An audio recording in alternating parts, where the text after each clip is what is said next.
Bien, ¿se escucha bien? No, ¿más fuerte? Ok, vamos a hablar un poquito más fuerte. Tengan todos ustedes muy buenos días. Mi nombre es Fernán Uribe, soy presbítero de la Iglesia Cristo Rey de Puerto Montt. Y para mi esposa, nuestra hija y yo es un placer, un gusto, un privilegio poder venir y servir este domingo, compartir su palabra. Así que les voy a pedir que puedan abrir sus Biblias en el segundo libro del profeta Samuel. Segundo libro del profeta Samuel, capítulo 12.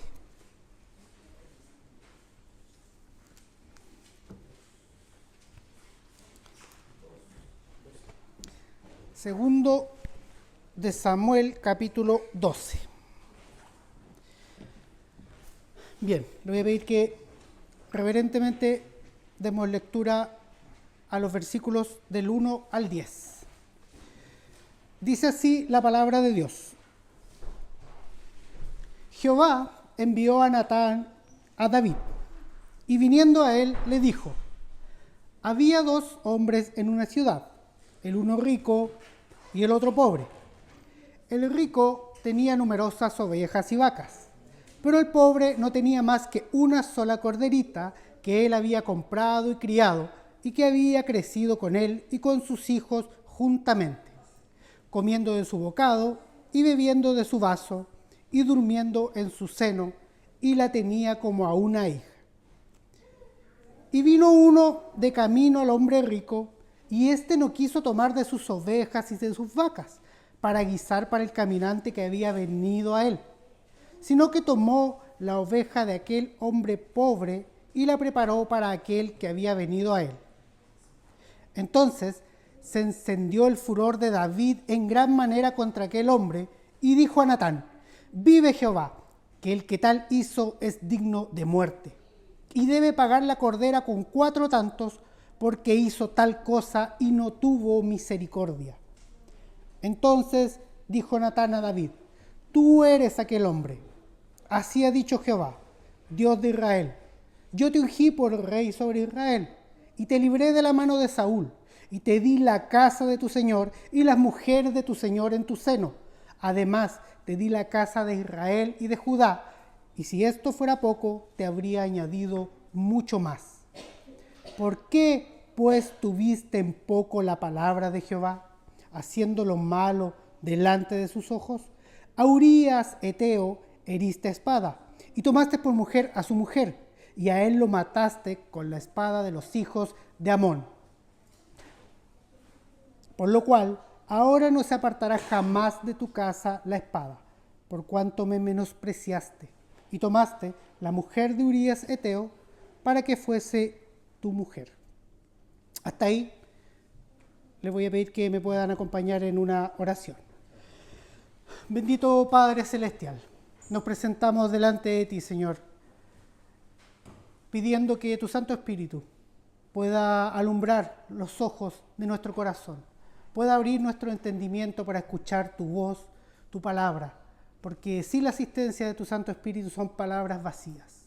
Permítenos, Señor, que podamos ser alimentados con tu palabra. Permítenos, Señor, que podamos también guardarlas en nuestro corazón, que puedan ser de edificación para nuestras vidas. Te lo rogamos en el precioso nombre de nuestro Salvador Jesucristo. Amén. Bien. Sin duda, me imagino que la gran mayoría de ustedes conoce esta historia. Esta es uno de los acontecimientos más tristes de la vida del rey David. Para aquellos que ya conocen la historia, un breve resumen. David es el segundo rey de Israel. El último juez fue Samuel. Y cuando Samuel estaba ejerciendo su mandato de juez, el pueblo pide un rey. Y se levanta Saúl, que era el rey. Y después de Saúl vino David. David era un simple pastor. Pero Dios lo eligió a él para que él sea el rey de su pueblo. Dios lo condujo, Dios lo guió, Dios lo cuidó, Dios lo animó, Dios le dio fuerzas, derrotó a sus enemigos y lo llevó a ocupar el lugar más alto en el pueblo de Dios, el rey de Israel. La Biblia hace una declaración súper potente respecto a David. La Biblia dice que David era un hombre cuyo corazón era conforme al corazón de Dios. No nos olvidemos de eso. Sin duda, el camino de David no fue fácil. De hecho, si nosotros leemos la historia de David en el primer libro de Samuel, en el segundo libro de Samuel, podemos ver todo lo que él padeció, cuánto tuvo que huir acerca de su perseguidor envidioso Saúl. Y también los salmos revelan cuál era la angustia que David sintió en su corazón muchas veces atormentado, con miedo, sin saber qué hacer. Pero él mismo, con sus mismas palabras y la misma Biblia, dice que Dios siempre había estado con él, siempre estuvo con él. Ahora, en este contexto de esta lectura, vemos a un David establecido, empoderado. Era el rey sin discusión alguna. Israel en este momento era una potencia militar y había ganado las guerras y ejercía dominio sobre todos los pueblos que estaban alrededor de él. Dios había derrotado a los enemigos de David. Dios le había dado riquezas, Dios lo había llevado a ese lugar, Dios le había dado gloria. Pero al llegar a este capítulo, vemos a un David totalmente diferente. Vemos a un David que parece haber perdido la noción de la realidad y parece haber caído en un estado de locura, una ceguera. ¿En qué momento pasó esto? ¿Por qué? ¿En qué momento se enfrió y endureció tanto el corazón de David para no ser capaz de ver su pecado y llegar a cometer este crimen tan horrendo? Sin duda, esto no fue algo espontáneo. Sin duda, esto no fue de un día para otro. El pecado no obra así, queridos. El pecado es muy paciente. El pecado obra poco a poco, día a día, gota a gota. Primero mirar, después acercarme, después tocar, después tomar. Pueden pasar años, hasta que logra su cometido. Lo contrario de esta condición de frialdad, y me imagino que la han experimentado, es la conversión. Un recién convertido anda volando por el cielo, ¿cierto? Anda en las nubes todo el rato, meditando en la palabra de Dios, en este estado del primer amor que mencionaba el hermano, ¿cierto? Es algo maravilloso este estado. Pero, tristemente, ese Dios que en un inicio, en un comienzo, nos maravillaba con su grandeza, nos maravillaba con el amor, nos maravillaba el evangelio que descubrimos al saber que Él nos había elegido, que nos había llamado y nos había salvado, se empieza poco a poco a normalizar. Poco a poco empezamos a perder esa sorpresa. ¿Por qué? ¿Por qué pasa esto en la vida de los creyentes? ¿Es porque ya terminamos de conocer a Dios? ¿Es porque leímos toda la palabra y ya sabemos gran mayoría de las historias? Sin duda no. Jamás. Jamás terminaremos de conocer a Dios. Jamás terminaremos de conocer cuán grande es, ni siquiera la gloria.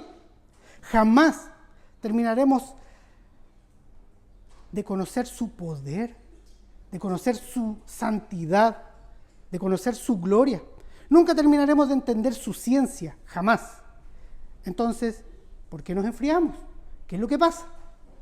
Sin duda, el problema no es de Dios, el problema es nuestro.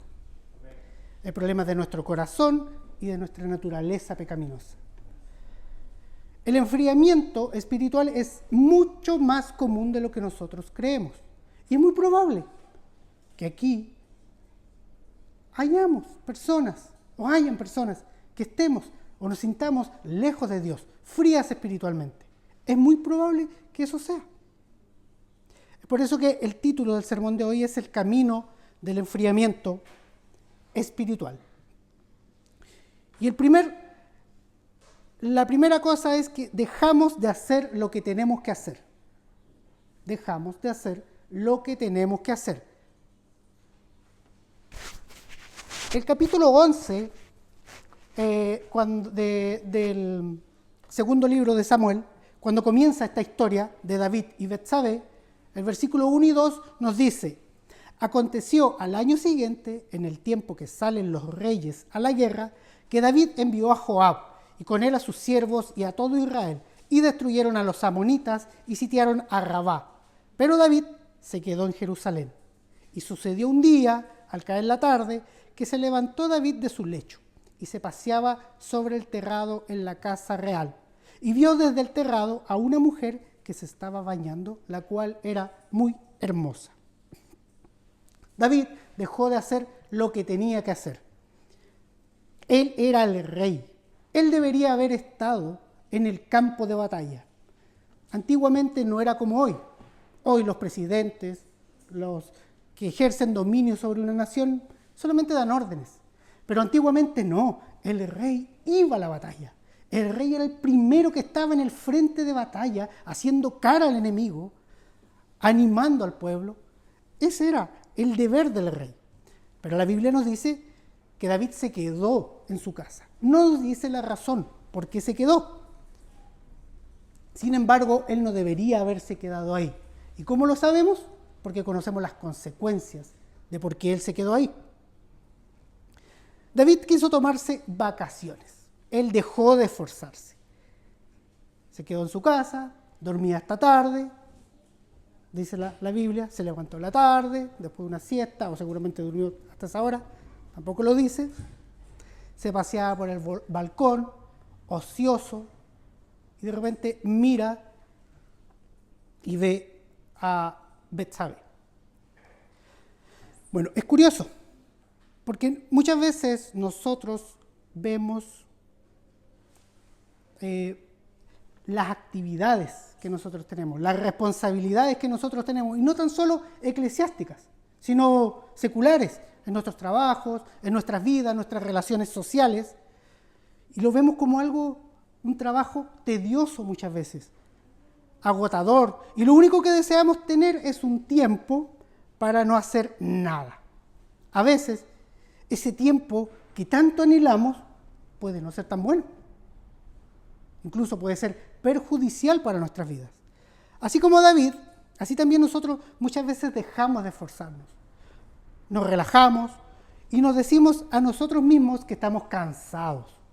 Traemos a nuestra memoria todo lo que hemos hecho, vida eclesiástica, todo lo que hemos trabajado por la iglesia, todo lo que hemos servido.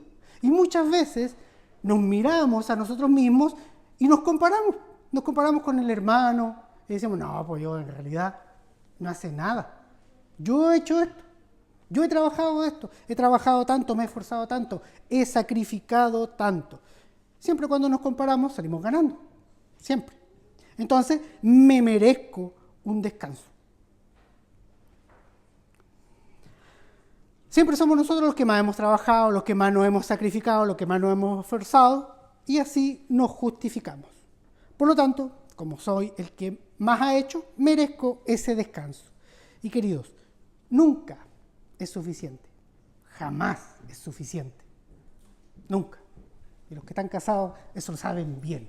Nunca es suficiente. Nunca. Nosotros existimos para glorificar a Dios. ¿Qué dice la primera pregunta del Catecismo Mayor de Westminster? ¿Cuál es el fin principal del hombre? El fin principal del hombre es glorificar a Dios por sobre todas las cosas y gozarse en Él para siempre. No es tan solo glorificar a Dios, porque si ahí terminara sería legalismo. No, es gozarse de Él para siempre, es disfrutar de Él, disfrutar de su presencia. ¿Cuántas veces nos justificamos y dejamos de hacer lo que tenemos que hacer? ¿Cuántas veces nos justificamos y dejamos de leer la Biblia sabiendo qué es lo que tenemos que hacer, qué es lo que Dios nos ordena en su palabra? ¿Cuántas veces nos justificamos y nos negamos a orar sabiendo qué es lo que tenemos que hacer y qué es lo que Dios nos ordena en su palabra? ¿Cuántas veces nos justificamos y dejamos de amar a nuestras esposas de la forma en que Cristo nos ordena, de la forma en cómo Él amó a su iglesia, sabiendo qué es lo que tenemos que hacer, sabiendo qué es lo que Él nos ordena en su palabra? O las mujeres, ¿cuántas veces nos justificamos y dejamos de obedecer a Dios y no nos sometemos a nuestros maridos, sabiendo qué es lo que Dios nos ordena en su palabra? ¿Cuántas veces nosotros como hombres dejamos de asumir el rol de liderazgo en nuestras familias? Dejamos de pastorear a nuestras mujeres, a nuestros hijos, y nos quedamos en la comodidad, sabiendo que es una ordenanza de Dios, un mandato de Dios. Nos relajamos, nos quedamos ahí. ¿Cuántas veces nos justificamos y nos negamos a disciplinar a nuestros hijos? Hoy en día la disciplina de nuestros hijos es algo como si fuera lo más condenatorio del mundo. Oye, Dios nos manda a disciplinar en amor, obviamente, a nuestros hijos. Dejar de hacer lo que nosotros tenemos que hacer, lo que Dios nos ordena en su palabra, es una desobediencia a Dios y es menospreciar su palabra, es tenerla en poco. Y aquí no valen las excusas. El Señor le dice a David en el verso 9, ¿por qué pues tuviste en poco la palabra de Jehová, haciendo lo malo delante de sus ojos? Y el verso 10 le dice, por cuanto me menospreciaste. Primera cosa, el camino al enfriamiento espiritual, dejamos de hacer lo que tenemos que hacer. Segunda cosa, dejamos de anhelar andar en la presencia de Dios. El capítulo 11 nos muestra cómo David planea, él maquina detalladamente un plan para encubrir su pecado. Él ve a Betsabé, la toma, a pesar de que sabía que era la mujer de su prójimo. Luego ella le manda a decir, oye, estoy embarazada de ti. ¿Qué hace él?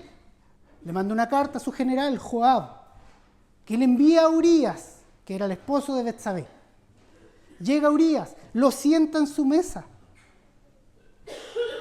Le empieza a preguntar, comparte con él, con el único propósito de que Urías terminara de comer con David y se vaya a su casa, tenga relaciones con su mujer, y de ahí él le echaba la culpa de que ella está embarazada por él. Entonces David quedaba libre de polvo y paja. Así él encubría su pecado. Era un plan perfecto. Solo que David no contaba con la lealtad de Urías. Terminan de compartir. Sale Urías de la casa del rey y ¿qué hace? Se va a dormir con los siervos del rey a las puertas del palacio.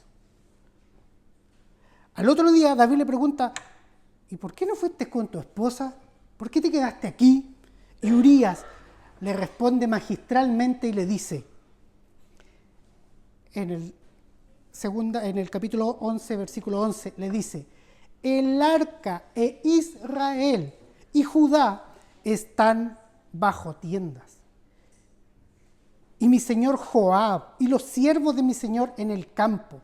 Y había yo de entrar en la casa para comer y beber y a dormir con mi mujer. Por vida tuya y por vida de tu alma, que yo no haré tal cosa. El arca del pacto era el arca, estaba el tabernáculo, el atrio, entran al atrio y está el lugar santo, que era otra carpa más pequeña dentro del atrio del tabernáculo. El lugar santo estaba dividido. Primero el lugar santo. Ahí estaba el candelero, había una fuente, después estaba el incienso, el incienciario, bueno, donde se encendía el incienso, y había un velo. Y ahí estaba la entrada al lugar santísimo. Y en el lugar santísimo estaba el arca del pacto. El arca del pacto era el arca que tenía adentro las tablas de Moisés, tenía una porción de maná, tenía la vara de Aarón y tenía una tapa, que era el propiciatorio, y en esa tapa 2 querubines.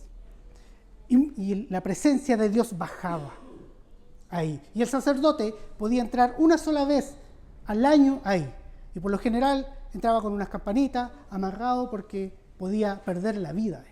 Entonces, era un lugar muy, muy santo. Había un tremendo rito de purificación para poder entrar ahí.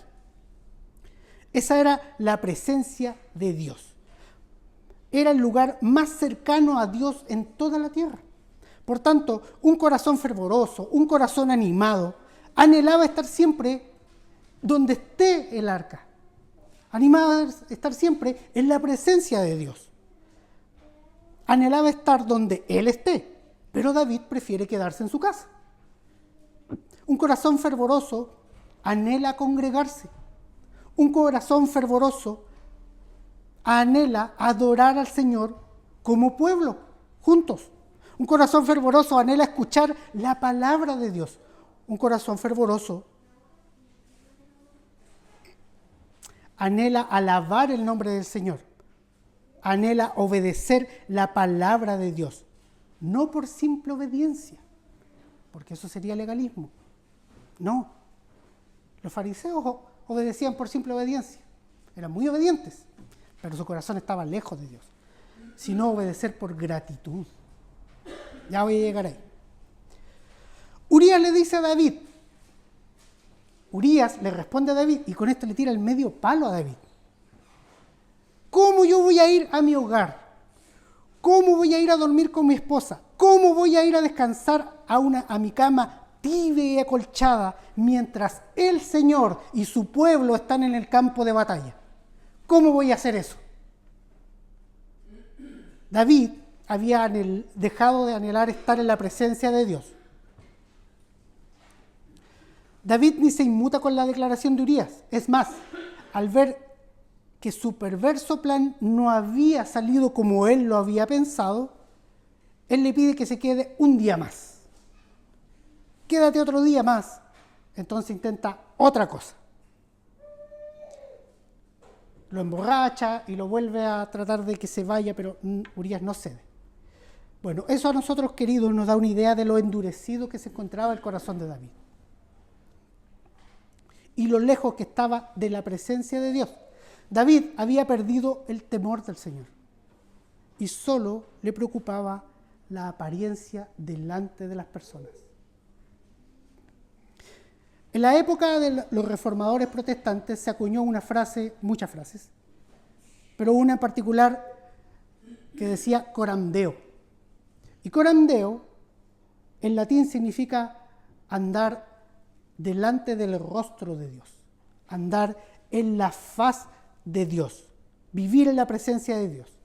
Vivir una vida en la presencia de Dios es vivir de una vida de una manera consciente, es despertarme en las mañanas y estar consciente, soy de Dios, soy un instrumento de adoración para Él.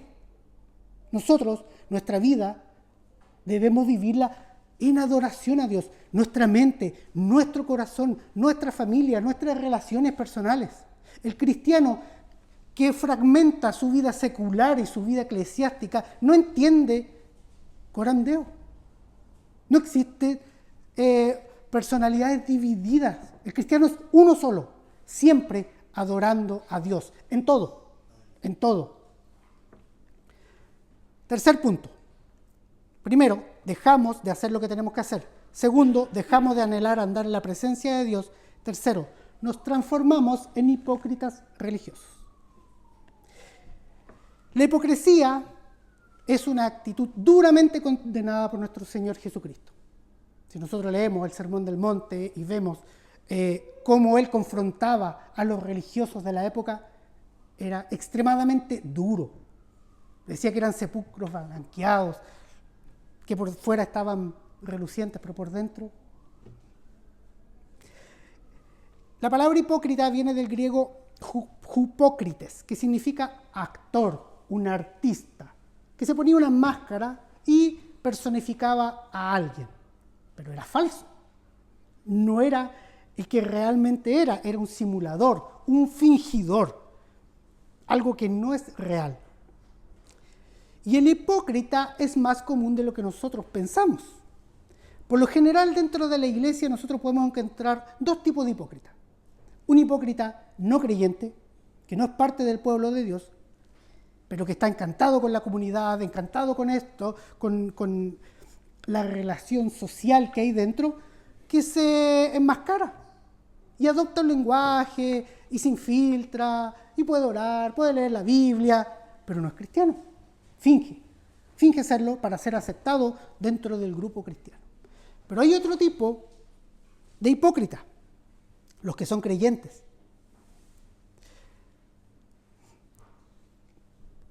Y me perdí.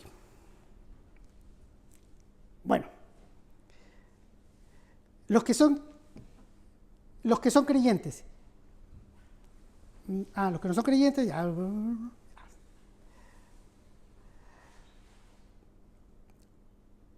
Ya, existe, me perdí un poco. Existe otro tipo de hipócritas, el hipócrita creyente. David se había convertido en un hipócrita. ¿Por qué? Después lo vamos a ver. ¿Cuáles son los hipócritas creyentes? Los hipócritas que han perdido el fuego, que se sienten fríos espiritualmente, pero que tienen miedo a poder confesar, de poder decirle al hermano, ¿sabes qué? Me siento lejos del Señor. ¿Puedes ayudarme a orar? Me siento frío. ¿Por qué? Por orgullo, por miedo, para que los otros lo vean como más débiles, etcétera, etcétera. Para que los vean como menos espirituales. Como si fuera malo. Como si fuera malo sentirme lejos de Dios. Como si fuera malo dejar de anhelar leer su palabra. Sí, en cierto modo, sí, y es de preocuparse. Pero somos un cuerpo y tenemos que ayudarnos entre unos con otros. Y vamos a centrarnos en este tipo de hipócritas. Los otros no. En este sermón para este. El hipócrita se caracteriza porque lo externo es totalmente diferente a lo interno. Y si es un buen actor, eso es imperceptible. Nadie lo sabe. Solo él y obviamente Dios. Dos personas creyentes pueden hacer exactamente lo mismo. Pueden orar, pueden leer la Biblia, pueden servir, pueden dar grandes oraciones. Dos personas, pero uno puede ser un olor agradable y fragante delante de Dios. Un corazón abierto y derramado para con Dios. Y el otro puede ser humo en su nariz, desagradable. ¿Por qué? Porque busca el favor de los hombres, porque tiene miedo al que dirán, más que lo que dirá Dios. David se había convertido en esta clase de hipócrita. En el verso 7, capítulo 11, verso 7 dice, cuando Urías vino a él, David le preguntó por la salud de Joab, del general, y por la salud de su pueblo, y por el estado de la guerra. Lo que a David menos le importaba era la salud de su general Joab. A él no le interesaba su pueblo, ni el estado que estuviera la guerra, mucho menos le interesaba el bienestar de Urías. David tenía otro propósito en su corazón. David, con su boca, le dice una cosa a Urías, pero en su corazón, él piensa otra en contra de su hermano. Urías nunca lo sabe. Él ve una apariencia, nada más. Por eso que digo, David había perdido la noción, el temor de Dios. Había dejado de andar en la presencia de Dios. David finge estar interesado, pero la verdad es que él prefería muerto a Urías. Su corazón está lejos de su hermano. Cuando el Señor confronta a David a través del profeta Natán, en el verso 5 del capítulo 12, y le cuenta esta historia que leímos sobre el que tenía una sola corderita y el que tenía muchas, y cómo hizo tan injusto esta otra persona que mató la única que tenía, el hombre pobre. David se enoja. Dice que se encendió el furor de David en gran manera contra aquel hombre Y él dijo, vive Jehová, que el que tal hizo es digno de muerte. Vive Jehová. Esa palabra es importante, porque él usa el nombre de Dios. Y sin pensar en el dicho de su boca, una forma meramente religiosa. Vive Jehová. Usa el nombre de Dios sin entender, sin reflexionar en la grandeza de Dios, sin reflexionar en la santidad de Dios, en su poder, en su gloria. Lo usa sin temor. Queridos, una pregunta. ¿Cuántas veces meditamos en la grandeza de Dios? Lo leíamos en el Salmo 145. ¿Cuántas veces realmente meditamos en cuán grande es Dios? ¿Cuántas veces obligamos a nuestro corazón a que ocupe el lugar que le corresponde delante de Dios? ¿Cuántas veces lo hacemos? Nuestro corazón, y esta es una triste realidad, siempre va a querer usurpar el lugar de Dios. Nuestro corazón siempre, y nosotros por definición, queridos, somos ladrones de gloria. Nosotros queremos atribuirnos la gloria de Dios y siempre vamos a querer robársela, siempre. Es por eso que siempre tenemos que estar examinando nuestro corazón. Nosotros somos ridículamente insignificantes en comparación con Dios. Somos de valor cero, contrastado a un valor infinito de Dios. Pero,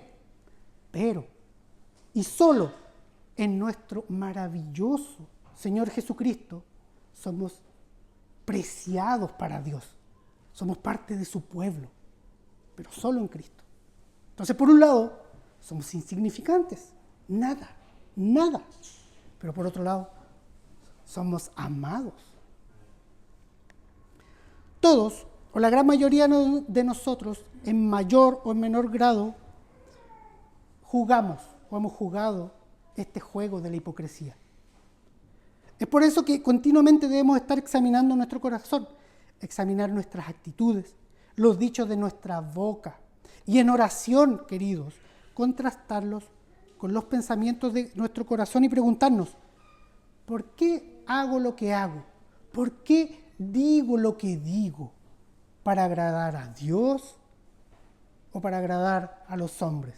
¿Por temor a Dios o por temor a los hombres? Finalmente, nos transformamos en jueces soberbios. Capítulo 12, versos 5 y 6 nos dice, entonces se encendió el furor de David en gran manera contra aquel hombre y dijo a Natán, vive Jehová que el que tal hizo es digno de muerte y debe pagar la cordera con 4 tantos porque hizo tal cosa y no tuvo misericordia. Qué loco, ¿verdad?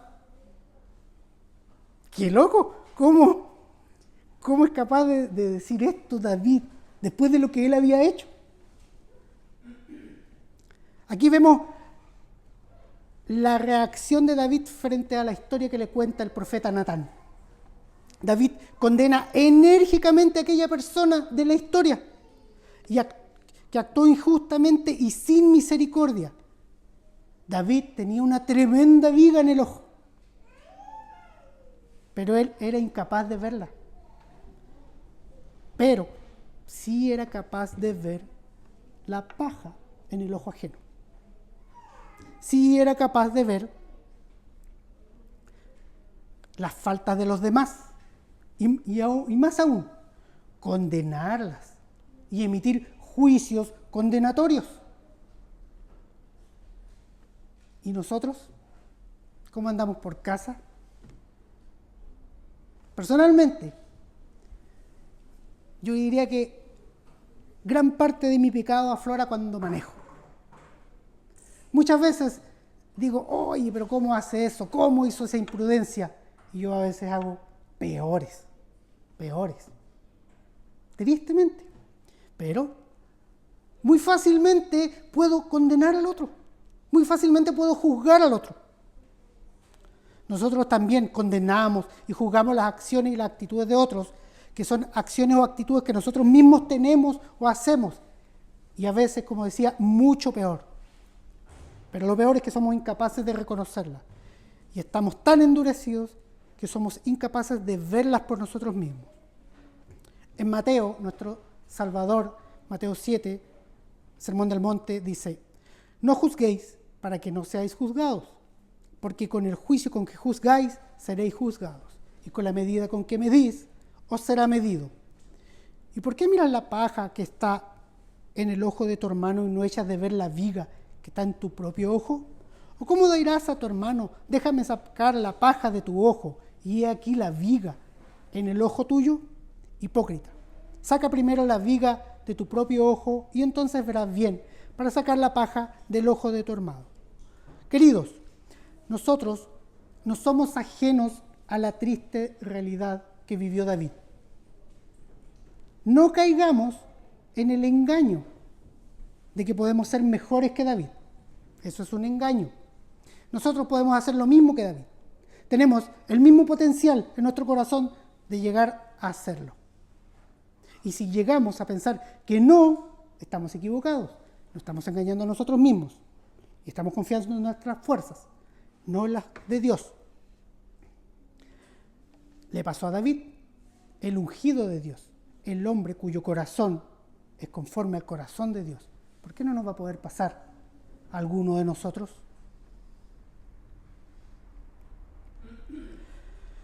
Cuidado con el concepto que nosotros tenemos de nosotros mismos.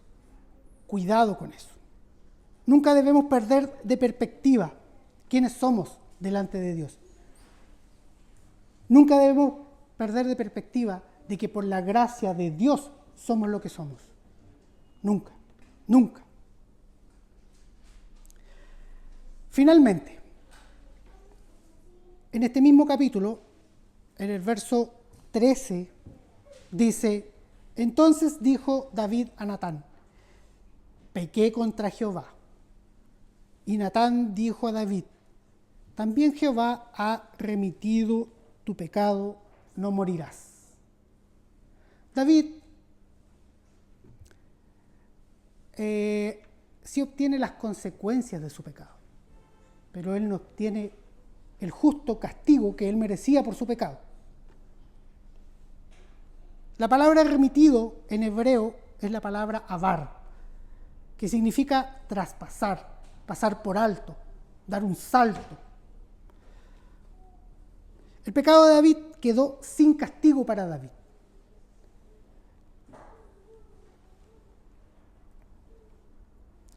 Perdón, nosotros ahora, Dios no castiga a David por su pecado. Entonces nosotros decimos: ¿el pecado de David quedó sin castigo? Sabemos que no, ¿cierto? Sabemos que Dios no opera así. Sabemos que Dios es justo y Él no dará por inocente al culpable jamás. Jamás. Dios es perfectamente justo. Él no deja sin castigo el pecado. Solo que fue Él mismo, en la persona de Jesucristo, quien se apropió del pecado de David y lo hizo suyo. ¿Para qué? Para Él recibir en su cuerpo el castigo que merecía David. Así como Dios, en la persona de Jesucristo, se apropió del pecado de David para que David no muriera, se apropió de tu pecado, de mi pecado. Lo hizo suyo, se hizo pecador y recibió la justa ira de Dios por nuestro pecado, no por de Él. Entonces, nuestro precioso Salvador se apropió de tus pecados, de los míos, y los llevó al madero.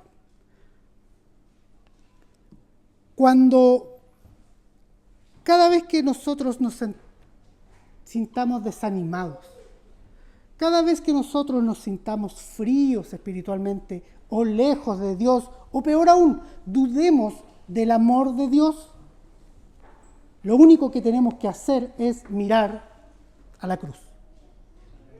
Es lo único. Miramos a la cruz y ahí se revela el amor de Dios. Con cuán amor Dios nos amó, que envió, no escatimó, enviar a su Hijo, castigarlo, matarlo, para que todo aquel que cree en Él tenga vida eterna. Vamos a orar y después hay un canto. ¿Sí? Perfecto. Bien, oremos. Padre nuestro, bendito Dios, te damos gracias por tu palabra expuesta. Te ruego, Señor, que los dichos de mi boca sean agradables a ti. Te ruego, Señor, que tu palabra quede en el corazón de nuestros hermanos, que pueda transformar vidas. Y, Señor, que podamos poner por obra tu palabra. Ayúdanos a contemplar, Señor, tu cruz. Ayúdanos a vivir tu evangelio de una manera sana. Ayúdanos a buscar una relación sana contigo en todo tiempo, Señor. Nos encomendamos a ti y lo hacemos en el nombre de nuestro Salvador Jesucristo. Amén. Bien, les invito a que se pongan de pie y cantemos el himno Alcancé Salvación.